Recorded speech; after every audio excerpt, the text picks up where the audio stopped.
Welcome to Linda's Corner. My name is Linda Bjork, and today we're going to be talking about dealing with the grief of losing a child. I'm honored to be joined by special guest Peggy Green, who has survived child loss twice. She lost a child in an accident and another through suicide. Through her personal experience, Peggy is in a unique position to be an effective grief coach, and she specializes in counseling parents who are dealing with the loss of a child. She is also the author of Life After Child Loss.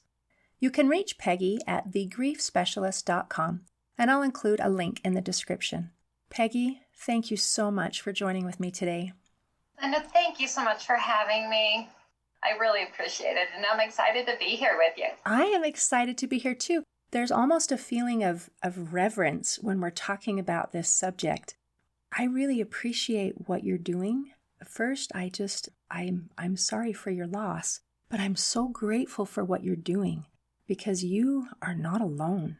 I have several friends who have lost children, some to accidents, some to disease, and a couple to suicide. And one who, like yourself, has lost two children, one to suicide and another to cancer. And there is so much need to be able to help people. And you have an ability to do something that I can't. Even though I love them, I cannot empathize as deeply because I haven't had that experience. Would you please help me and the other listeners who love someone who has dealt with this kind of loss, and we don't know what to say? What do you say to a grieving parent? Linda, I just love this question because the loss of a child becomes the elephant in the room. And just to share an example for you as to how it even impacted me. And as you indicated that I've lost two children, and my first loss would be 30 years ago this month. And life went on, and I had other children. I had three other children. When we would go to their grandmother's house, grandmother had a small little apple tree with small little ornaments on it of apples and the names of each one of her grandchildren on it. And as my children got older, when we would go to visit, Grandma would take my first child's name down. She would pull Courtney's name off there because she was afraid that my kids were going to read that name and ask who Courtney was. And that's partially my fault because their dad at the time did not want to talk about Courtney.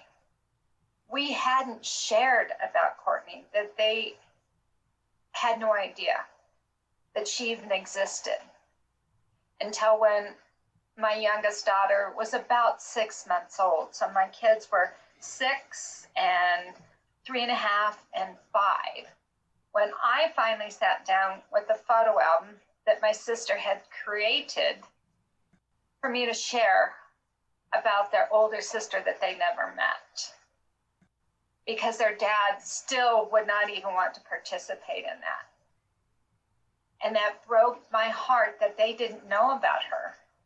And it also made it very difficult when we would go to events with our friends and somebody would want to bring up Courtney or even mention her name, bring up a memory, they would look at me in questioning as to whether or not they could say it. And for years, 8 years that I did what he wanted. And she was the elephant in the room for me. And I finally had to say, no, I have to be able to speak my child's name. I need to be able to remember her, share her, and let others know about her, including her siblings. And so I think that's one of the huge things I think most parents, that's their biggest fear after losing their child, is that they want to be able to remember their child, that their child wasn't on this earth for no reason, that they were here, that they lived, and we don't want to forget them. So I think that's one of the huge things, is to be able to have that conversation and have memories. And granted, while Courtney's life was limited to 9 months, I still want to be able to talk to her and talk about her and share memories, much like I would share memories of my grandmother who lived to be 75. We still want to have those memories, and it's about honoring them and honoring them in our hearts so that we don't forget them. So I think that's one thing, is to even have that conversation with a parent who's lost a child, with a mother, and just say, I would love to hear more stories about your child. I want to share some stories that I remember when I was around. And that really helps a mother in their heart knowing. And there's a lot of other things that we can talk about that we want to ensure these conversations. So many times, especially in young children, if we've lost a child at birth or at miscarriage or within the first year, the things not to say is, oh, well, you can have more. Well, that's not what a parent wants to hear, because the child that they had and who's passed is somebody that they still love and they still grieve. So you don't want to tell them that, but you want to share those memories, to talk about them, and not to say, well, you should be over it by now. Well, as you know, we don't get over our grief, we move through it.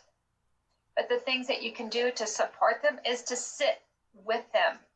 And even if that's in silence, just to be present, and what we call is to bear witness, is to be alongside them as they process and go through this.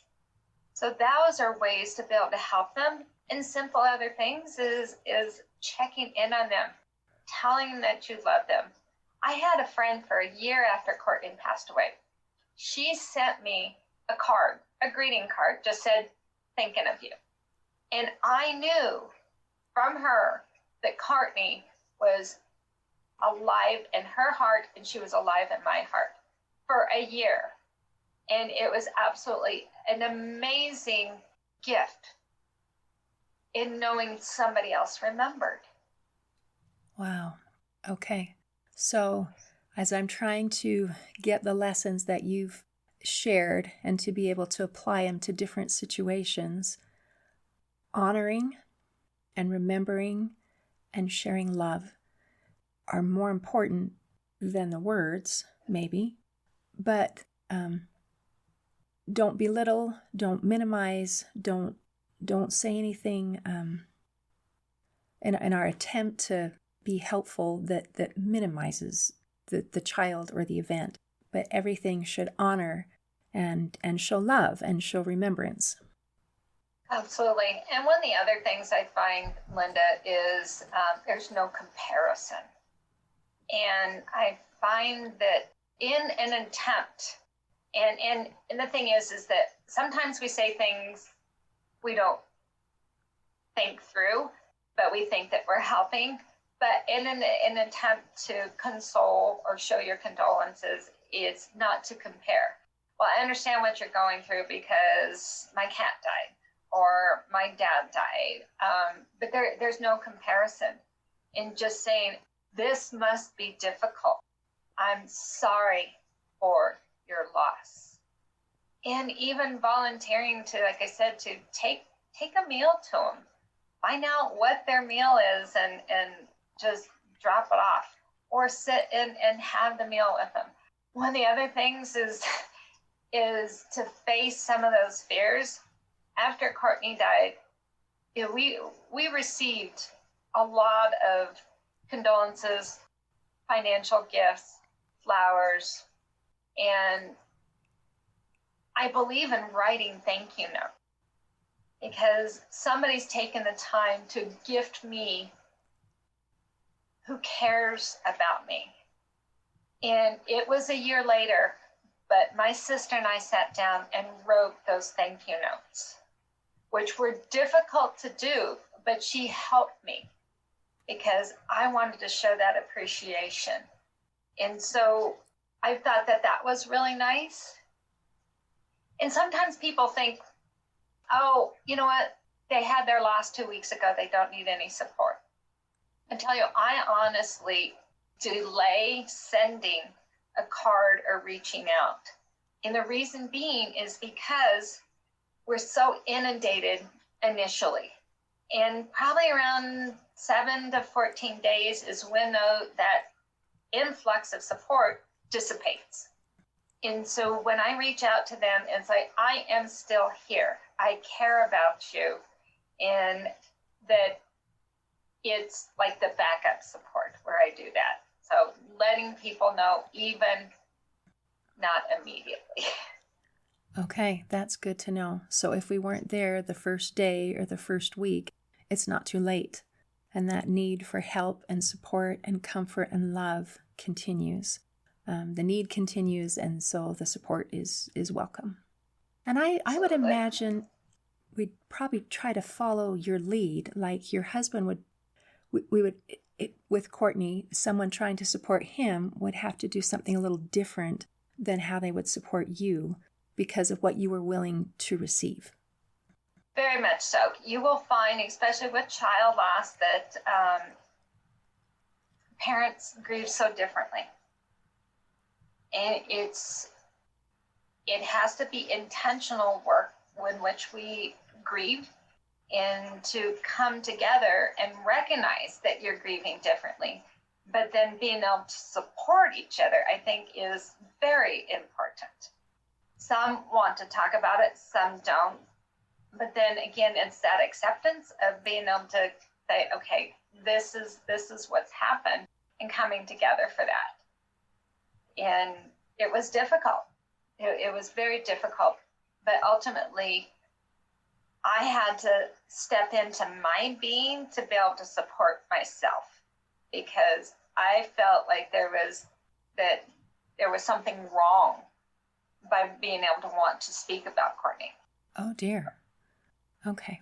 He couldn't talk about it. Wow. And because parents grieve differently, unfortunately, there's a very high rate of divorce after losing a child, because that grief is so overwhelming, and when we're grieving in different ways, and sometimes it's hard to understand and support the other person. As part of your counseling, do you help couples with that as well?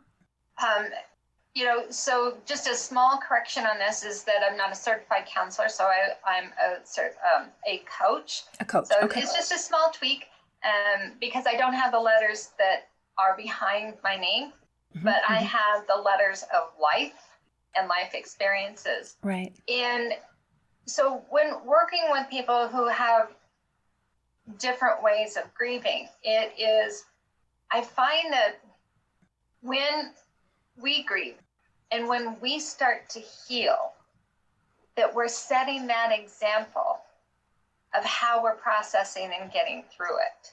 And I think that so applies to other family members, to spouses, to children, in that we're healing in a healthy way, and that it works. But it's actively healing. Like Courtney's dad, he did not heal. He stuffed it, ignored it, and pretended that it hadn't happened. And that's a common response. It is very common for people to not want to be able to process it. Right. So it was important for me to be able to move through this. And while I was healing in other ways, that was one piece that was still causing concern for me. Mm-hmm. But I find that as you heal, you get better. And things get better. Yeah. There's a saying that time heals all wounds, and I think that is incorrect. I think time buries all wounds, but whether or not they're healed depends on whether or not we actively went through the process of healing. Yeah, time doesn't heal. You're absolutely right. And it's the act of healing, being intentional with it. Mm-hmm. It's just the whole healing process has changed, in which we need to have the help and support that we have nowadays. Is if we even go back 100 years ago, is that we grieved as families. We buried people as families. We were with them as they passed. Nowadays, that they may die in a hospital, a nursing home, and even if they die in an accident, then they're whisked off to the morgue to be prepped for cremation or memorial services. And then people are working. It's that expectation from employers that they come back to work. You may have a couple of days off to go support a family member. Or if you're the bereaved, you may only have a few days. So we don't have this whole process of helping people to grieve. And so now we're having to be intentional because it doesn't happen through our traditions and our culture. And that's where we have things like your podcast, where we get to be able to share this message, where a grief coach can come in and demonstrate, hey, these are the tools and techniques that can help you to move through this. Is it okay if we talk about that? You have 8 simple steps on how to live after the life of a child. Can we share those so that if anyone who's listening is going through that grieving process, I think we've talked about the idea that you're not alone, but now let's talk about what do you do? Yeah, Linda, I come from, and let me give you a little bit of backstory. And the reason why I want to share this is because this is what shaped me in the way that I've been able to grieve and be able to be here and help people now. So I lost Courtney almost 30 years ago. 2.5 years ago, my son died by suicide. And in between those losses, my sister passed away at 53, dad at 69, and my mom into her 80s. And then some other cousins and nieces and relatives that I've lost. And when I focus on how I've made it through, those are the things that have helped me and which I share. So I have in the book, Life After Child Loss, the Mother's Survival Guide to Cope and Find Joy. I have some more processes in which it can help. And they're not specifically done in any order. It depends on where you are in that process. And so to keep you from being isolated and feeling alone, I really like to have people start to journal. Journaling is just a free form to be able to dump all your thoughts, good, bad, ugly, and get that out so that we don't have to try to retain those. What I really like is that you can put down memories. Our brain only has so much capacity to be consciously holding thoughts and memories. Well, if you're trying to retain the memory that you had at their last birthday and you don't write it down, then you don't have memories for the next time you went to the park or the next time that you had dinner. And then this way you can document their life, your experience, your memories. And then you can also write down your grief. And there's nothing specific. It's a free flow of your thoughts. I do suggest that you put the date on it, because then when you go back, you can look and see, you know what, I am progressing. Because as the person in and experiencing grief, we may not see that we're progressing and that we are healing. And you can watch by your tone, by your voice, by the words that you're writing, how you're improving. So I think journaling is absolutely amazing. And I think that's universal for anybody. That's fantastic. And I liked how you mentioned that that's a way to not feel alone. And it's interesting because it's a solitary activity. And you can even do that when you're maybe not ready to have a conversation with a person yet. There's still that ability to write. So that's a beautiful, useful tool. Thank you. And what are some others? Yeah, absolutely. I find, as we've touched upon this with culture and finding your tribe of those who are going to support you. And especially in child loss, it is that taboo and people just don't know how to handle it. And so those people who you've been counting on and who are your best friends and who support you may not have that wherewithal to be able to support you in your present circumstances.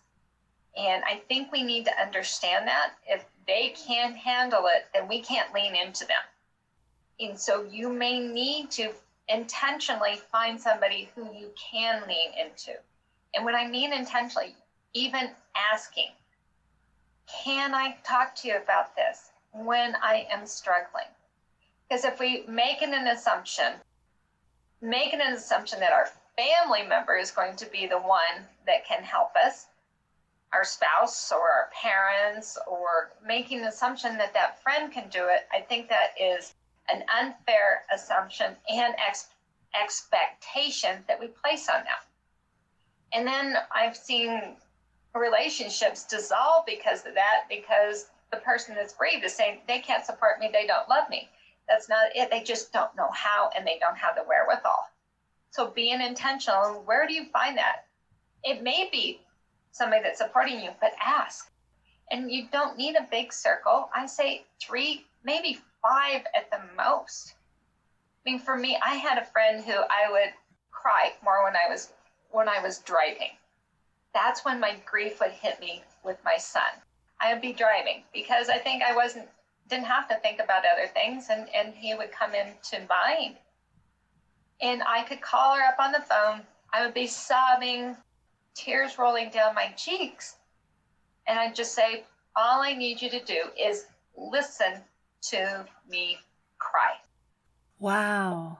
Okay, what you just did is amazing because you were able to articulate your needs so that someone could meet them. That is so huge. I would be so happy to be a friend, to sit on the phone, to listen if someone needs to cry or talk or just hold hands. But I don't know what to do unless someone tells me or invites me. So thank you for that example and that wisdom. Please, anyone who's listening, if you need help, please ask for it. Absolutely. And I know that's hard to do because women who are the caretakers and who we're kind of focusing on here today have a tendency to want to be strong. They don't ask for help. They don't know how to ask for help. And that's why we're here today. So do ask for that help. To grieve and to mourn is not meant to be done alone. Okay, we are not meant to do that by ourselves. We are meant to do that in community with our tribe. It's support. Wow. And looking for that support and that tribe might mean creating some new friendships. Absolutely. And it may be reaching out to somebody else who has the same experience that does have that wherewithal to be able to help you. Because I find that if we lean into somebody who has that's in that same place, that it's hard for us to both rise, to lift. So it's to find somebody that can help you walk through that. Oh, and I appreciate you mentioning that as well.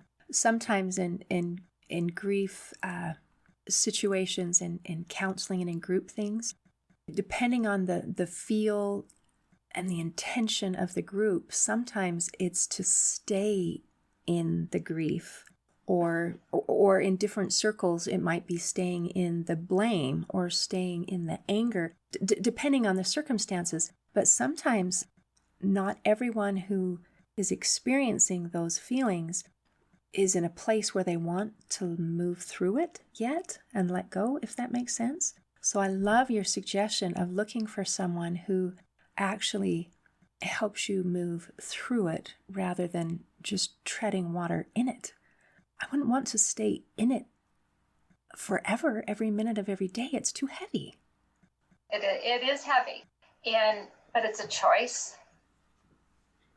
And that is one of the things I really love to focus on in when I'm helping others, is about this choice of how we think about our circumstances and what we do to move through that. And so in any of this, you can choose to sit down and journal and get that out. You can choose to take that elephant out of the room by speaking their name and sharing that. You can choose to find those who can support you, or you can sit back, isolate, and fall into despair and desperation. Right. And those are all possible outcomes. And I think we have to choose and drive it a little bit in order to get the result that we want. I think that the grief are experiences which we would never ask for, but I know my experiences that have been difficult have made me deeper and more compassionate. And I know I had a college roommate, just a beautiful, beautiful young woman. She looked kind of like Catherine Zeta-Jones. I mean, gorgeous, but kind of flighty and shallow. And she lost a newborn. And I went over to visit with her and to grieve with her. Some time had passed since that. And she was a different person. She was every bit as beautiful, but she was richer and deeper. And there was so much more to her, if that makes sense, that I could see that her experience made her a better person in a way. And I can put that in a really short summary here. Yes, please. Linda, because that actually, it does make sense. And then again, it's about making that choice. And so when I lost Courtney, I chose to not let my child loss define me, but I chose to let it refine me. And so I have this wonderful analogy and how you can come out of that. So think about the caterpillars. A caterpillar, crawls up and down, tree stems, little branches and munches leaves. And then they eventually wrap themselves up into a cocoon. And when they're in that cocoon, they are in a dark place. They don't know what's next. They don't know what's happening. They don't have the wherewithal to understand. This is instinct for them to be doing this. And they spend this time in this darkness. And then eventually, as they morph and transform, they come into a butterfly, but they're still in this cocoon. And the only way that they're getting out of that cocoon is by beating their wings against that cocoon and breaking through it.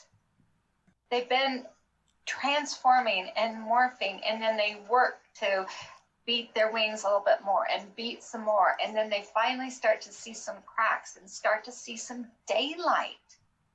They see that happening, and finally, boom, it breaks open, and that they can have full expansion of their wings. And I really like this because it's so much like grief. We walk into this, we don't know what to expect, but we know that there's something better. We take the steps in anticipation that things will get better. And we love knowing that we're making that choice to do this. And one day you wake up and you're this butterfly. You've transformed into this beautiful butterfly because of being in that darkness. We are now free to fly, to express ourselves and do something, share our beauty. And that beauty shines by becoming a new person who has more compassion, who may help others, to help to understand others. We don't know how we're going to come out, whether we're going to have, spots here and there in our beauty, but we come out much more beautiful than what we walked in. But you have to be willing to step into that process. That is the most exciting and hopeful analogy. So, Peggy, thank you so much for joining with me today and for sharing your wisdom and your stories and for helping other people to be able to become butterflies and to be able to emerge from their cocoons of darkness. Was there anything you wanted to share before we leave? Yeah, absolutely, Linda. And I so appreciate this again. I think there's so many people who are going to benefit from this message here. And because of this, I offer what I call is a complimentary consultation with me as a grief coach. So many people don't understand what it can do. It is definitely different than grief counseling because as a coach, I'm very forward focused in getting you to actually move through your grief. We don't get over it, but we move through it. And being forward focused and having been through multiple losses, that I have this experience. And so I offer that a grief breakthrough session. It's a complimentary session. And what you get out of this is an opportunity to be heard. I think we've talked about that. Learn that you're not alone and that I can walk beside you in this journey. Absolutely. And that you will feel supported, bearing witness to your loss, that I've been there. And I like this too, is because so many times as a grieving mother, we feel we can't express our emotions, that people are judging us. I let you express those emotions without any sort of judgment, because I've probably done that or worse. And let you know I'm not here to fix you by any means, but offer you ways to manage and navigate through your grief. And so that grief breakthrough session, it's so easy to schedule it. We do so much texting nowadays. So write this down, and I'm sure you'll get this in the description as well. But to our listeners, text the word breakthrough, and we'll spell that BREAKTHROUGH. So just text that word breakthrough to this number, and it's 719-789-6808. I'll repeat that again, 719-789-6808. Come experience it and see how we can intentionally help you to work through this process. But I'd love to, and this is my way of giving back as well. So many people that I've worked with just from that one session come back and just share how beneficial that was, and that moving forward with me is so important. Oh, thank you for sharing that. And I will make sure to write that in the description as well, so they can hear it and see it. And thank you for offering that hope that anyone, regardless of their social circle, can at least have one new friend that they can reach out to that they know will be able to understand. And that is a beautiful gift. And I thank you. Thanks again, Linda. I really do appreciate it. In closing, I'd like to share a quote by Mahatma Gandhi. He said, "There are no goodbyes for us. Wherever you are, you will always be in my heart." See you next time on Linda's Corner.